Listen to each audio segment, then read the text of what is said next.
For someone whose entire career has been focused on joy, why a podcast on pain?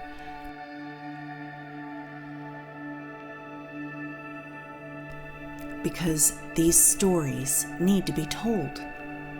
A good phoenix rising out of the ashes story reminds us all that not only can we survive, we can thrive.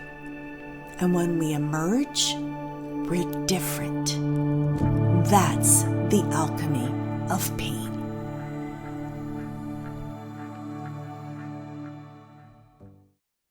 Welcome to another edition of The Alchemy of Pain. I have the privilege of interviewing people that have been through painful experiences and made it through and came out the other side changed forever. And in many cases, they're helping to change other people's lives, finding purpose through their pain. I saw this woman's headshot and I thought she's just so beautiful and has this aura of light around her. And then I started to read a little bit of her story. And now I'm honored to introduce you to Terry Sidford. She is an author, a speaker, a coach. She has so much to share, and courage is a theme word for her. Terry, it's a pleasure to have you here. Thank you so much for having me. I'm so happy to be here. So how do you serve the world today? I said author, speaker, coach, but so we can see where you are today, and then we want to backtrack to how you got there. Great question. I really am serving people today by living my true, authentic life and being my true, authentic self, so I can hold space and a light for other people to show up to do the same with all the bumps and bruises that I have gained throughout my lifetime, that I show all parts of myself and I'm living my best life. And I'm holding a light for others to do the same, regardless of what they've been through. Are we sisters from another mother? I think so. It could be. So I want to go back, because if you are now living an authentic life, I can only make the presumption that at one point in your life you weren't. Yes. Yes. No, I was very similar. I know a little bit of your story too. And I would be the person that people would say, she's had a perfect life. Look at her. She looks all perfect together. She just holds herself so together. And the reason I didn't want anybody to see that little crack, that there's a little opening, if they could see the pain and the embarrassment and the low self-esteem that I had, I would be finished. So I wanted to make sure that, I had it all together on the outside. Well, presuming, I thought no one could see the crack, and there were a few that did see the crack. It's exhausting. Yes. Keep up appearances, isn't it? Yes. Really exhausting. And you would go home at night and you would kind of feel the pain of trying to keep that facade going. And it's painful, because that's not how I felt inside. What I was portraying outside, was hard to do. I often say that there were two Brendas, the one that everybody saw, and then the inner me that I was completely disconnected from. Yes. So at some point, something cracked and you said, the gig is up. I am no longer pretending. Was there an event that happened that caused that shift? That's a really good question that I don't think I've really answered before in quite that way. It was a series of things. It felt like it was a little crack, a little more of a crack, a little more of a crack, until I just I didn't want to hide it any longer. And really the catalyst was, and you're going to laugh at this, I've been a life coach for over 20 years, and I was talking to a friend about all these women. Most of them were women that I coached, and telling them how amazing and courageous they were, and that they didn't see themselves that way. And she said, Terry, you should write a book about that. I mean, I'm not a writer. I can't do that. And she says, I'll help you. And she did. And I wrote my first book. I gathered a survey on the subject of courage from 100 women. And I wrote my book, 100 Hearts. And I was going out doing book signings. And there was one lady in the audience who said, Terry, tell me your experience of how you've been courageous. I was dumbfounded. I wrote a book about courage and I could not answer her. And I knew I was just like all these other women that didn't see themselves as courageous. And I knew that that's kind of what a big crack right there. And then the lady who helped me write the book, she said she did a TED Talk. And she said, Terry, you should do a TED Talk about this. Then I laughed again. I can't speak. I can't do a TED Talk. She said, I'll help you. I go, okay, it's going to take a long time. I'll apply, but, let's just see. First place I applied, I was accepted and I was on stage 4 months later. And of course, the same lady helped pull out all these stories I never wanted anyone to know. And I stood there on stage telling all my stories and in an empowering way. And I have never felt so liberated and free in my entire life. So that's when it really cracked open. I love that story. It's nothing you could have planned. It didn't happen even, and I'm a fan of therapy, but it didn't happen in therapy. It happened because someone asked a question. I've often heard, and by the way, I know for myself it's true. That which I teach is the very thing I need. Here you wrote this book about courage, and you weren't embracing your own courage. So going back, because the main question of this podcast, and it's not to build an altar to the pain, but to help someone sitting out there listening right now who may be in a similar spot and not know how to get out or get through. What created the Terry that had to prop up this perfect veneer? Was there a painful experience in your past that created that disconnect between the outer self and the inner self? Yes, there's several. It started when I was 7 and my parents were arguing. My mother was drinking. My father left us in the sole custody of a raging alcoholic mother. And at one point, my older sister is 5 years older, and my brother wasn't there that night, felt unsafe. And we ran away to my dad's. And it was terrifying. At age 7? Yes. You ran away from home. Now, a lot of kids pack a fake bag. I'm leaving. Yes. I had a pillowcase and I stuffed in anything I could stuff in it. And my sister helped give me the courage. She was strong and determined. I was scared out of my mind. I felt, I was leaving the person I needed the most, but I knew we were unsafe. And so I kept, I'd had that guilt of leaving my mother and abandoning my mother. And I kept that with me in my teenage and adult life. And I had very low self-esteem, which in turn, I made some bad life choices, including dating a con artist boyfriend who took me for everything I had and left me with no credit, a home. And I ended up sleeping on my girlfriend's couch until I could figure out what to do. And the other defining moment was when I saved enough. I always maintained a job for some reason. And I saved enough money to rent a room out of a house. And I remember this is a life-changing moment. I was sitting on this ugly brown chocolate-covered musty smelling carpet. And if anybody's close to my age, they'll understand what that looks like. And there was not even a bed. There was no furniture. There was nothing. And I thought to myself, how did I get here? I'm a good person. And then something happened. I was forced to take a good look at myself. And what I saw was a person that was strong, intelligent, loving, whole, and had a soul. And in that, and I cried for hours. But what I realized is that even though this man could take everything emotionally and even physically and materially away from me, he could never take away my soul.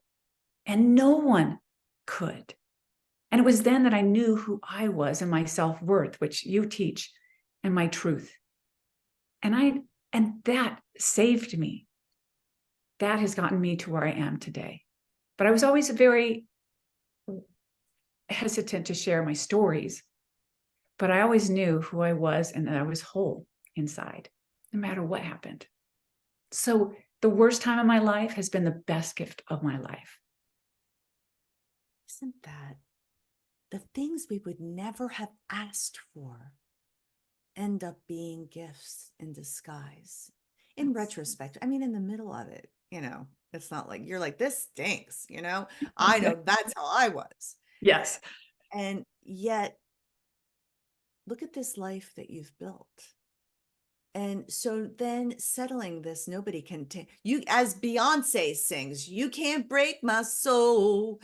So your soul was not broken. You realized that you were whole. And how did that inform this trajectory of your life where you became a coach and you now serve people? Did that become sort of like, wait a minute, if I can make it through, I want to help other people do the same? Yes, yes. I wanted to give back because I felt like I was given a gift. And I wanted to help other people do the same in their own life. And let me tell you, if you're listening right now, things weren't perfect after I found my truth and realized, I still struggled, but I could come back to that a lot faster, to that place inside. And I knew where it was. I knew where to go. But yes, I still made mistakes because I was still carrying a lot of pain and guilt and all that. And I had to do the work myself as well. I did go to a counselor. I did do a lot of self inquiry and work. So just saying, it's not like it's just you have this aha and it's all better. But we're still in this life experience.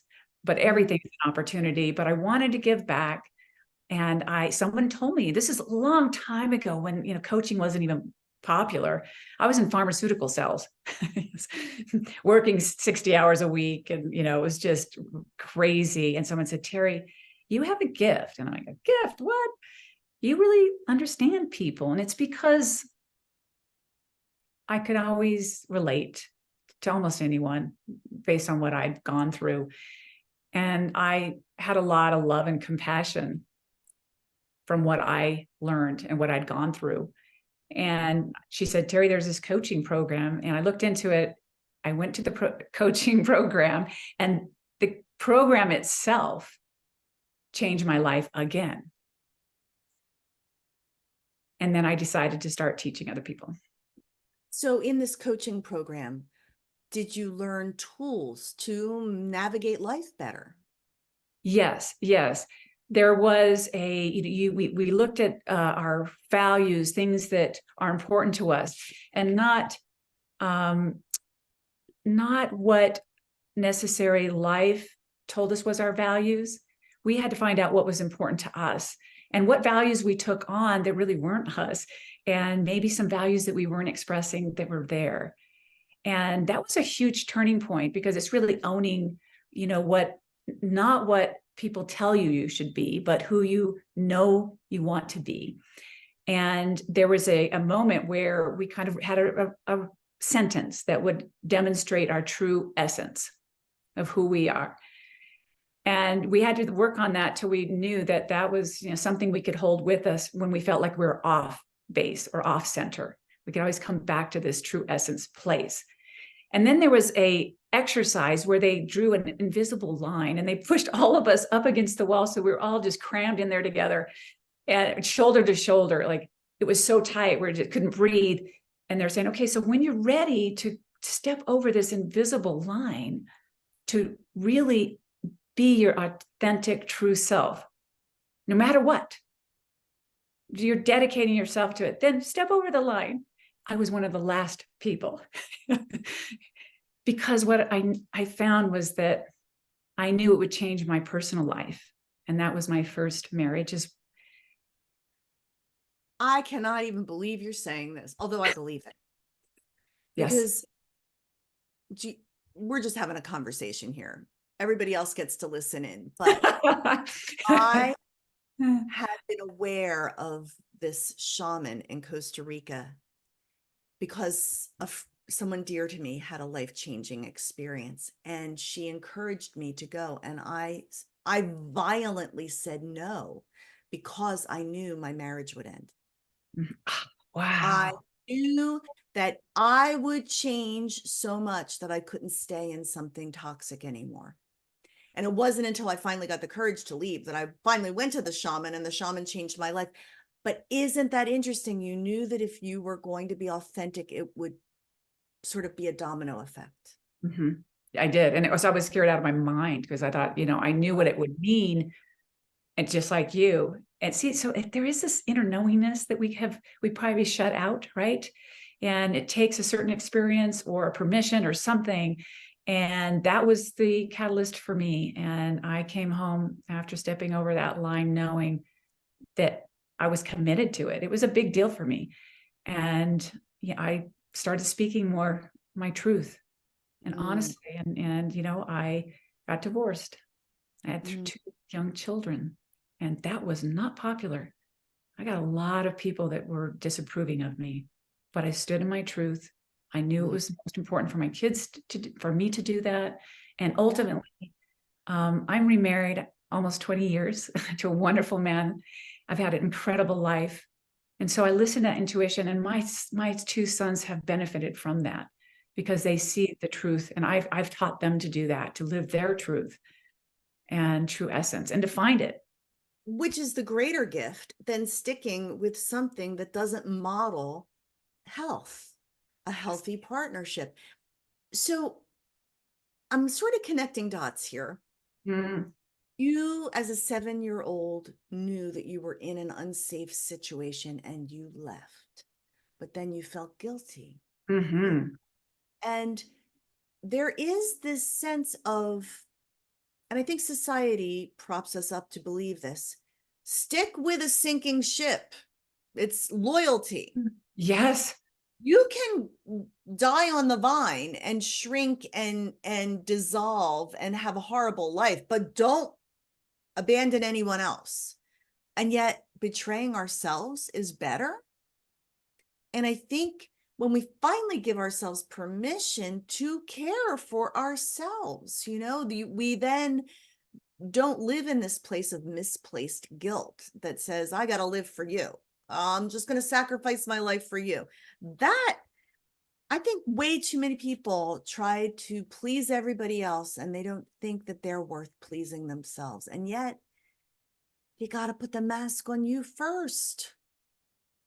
I love that. That is just so true. It's so true. And what I've come to understand as well is that the other important part of that is that when we step into being our sharing our gifts and being truly who we are meant to be in this life, we are sharing our gifts with others.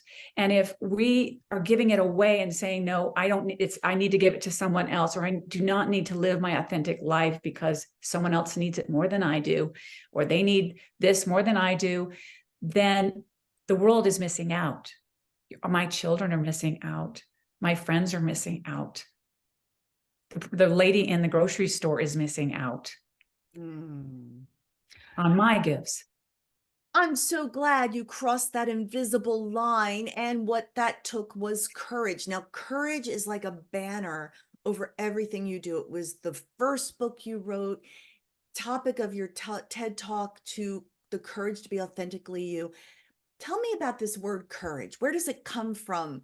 How can we seize it and access it in our own lives? Ah, that's a wonderful thing to think about right now because I did not even know what the word meant until I was later on in life. I was about 50 years old.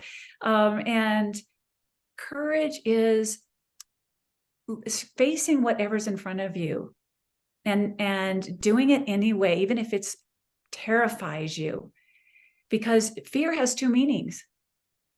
And it's you can face everything and rise, or you can forget everything and run.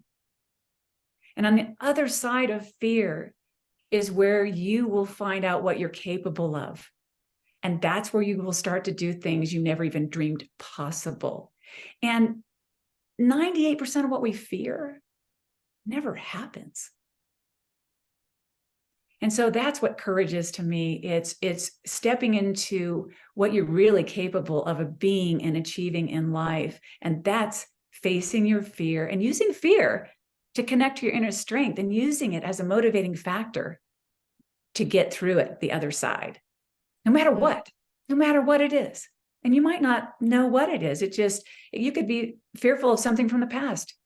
Just see what's in front of you, take one step, and trust in the unknown. How do you trust? Is there I have to say that there's a common denominator with many people that I interview. They have a trust, a faith in either a higher power or that there is a benevolent universe at work. And I've invited an atheist to please come on my podcast because I want to know where they get courage from. How do they find resilience? So I'm sorry, I'm sort of putting you on the spot here, but where do you get your trust? What are you trusting? Are you trusting you? I'm trusting myself, my soul, that little soul that I found, that I know is full of love. And that's where courage is also found. And also something greater than myself. I do believe in a universal power, whatever you want to call it, that there is something greater than myself that I do trust has my greatest good at heart. Don't ask me how I know that. I think it's through a lot of hard experiences that I know that if I use my true love in my heart and strength, that the universe will support me. And I have proven that over and over again through a lot of different things. And that love really is a universal solvent and connects me to that higher source, connects me to other people. And it also connects me to knowing the truth in any situation. Ooh, that's Not always. I'm not trying to be this, that everything is perfect here. No, But majority of the time. yeah. Well, this juxtaposition of fear and love, it's always right there. It's like the devil on your shoulder and the angel on your shoulder. And which one are you going to vote with, Yes. Yes. And when you vote with love, then you find that you have the courage to go on too. So for someone who's in an afraid place right now, I know your time is valuable and you've been more than generous, Terry, and people can find you at terrysidford.com, correct? Yes. Yes. Everything is there. You can contact me there. Everything. And you can reach out to me, my coaching, speaking, my books. I'm so glad that I connected with you because I'll be a fan and follower now too. So final words for our audience, maybe someone who is afraid to cross that invisible line to their authentic self. I want you to know, whoever's listening, that you're not alone, that we need each other, and we're in this together, in this life experience. And you can reach out to other people. First of all, there are people that want to help you when you feel like you can't help yourself. That's number one. And then start to love yourself in any manner that you can. And if you can't love yourself, then go out and start doing something for someone else. Go out into nature. Go to the grocery store and just do something kind for someone else. Volunteer.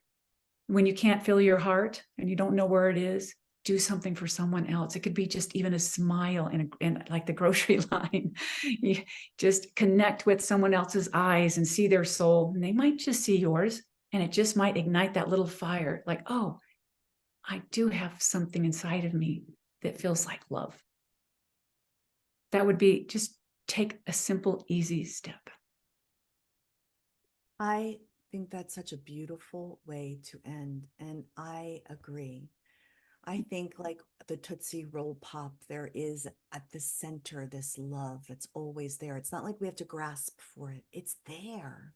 We Mhm. just have to tap into it. And sometimes we get all crusty and, layers of stuff from life. But if we take the time to peel things away, there's the love. There's the love.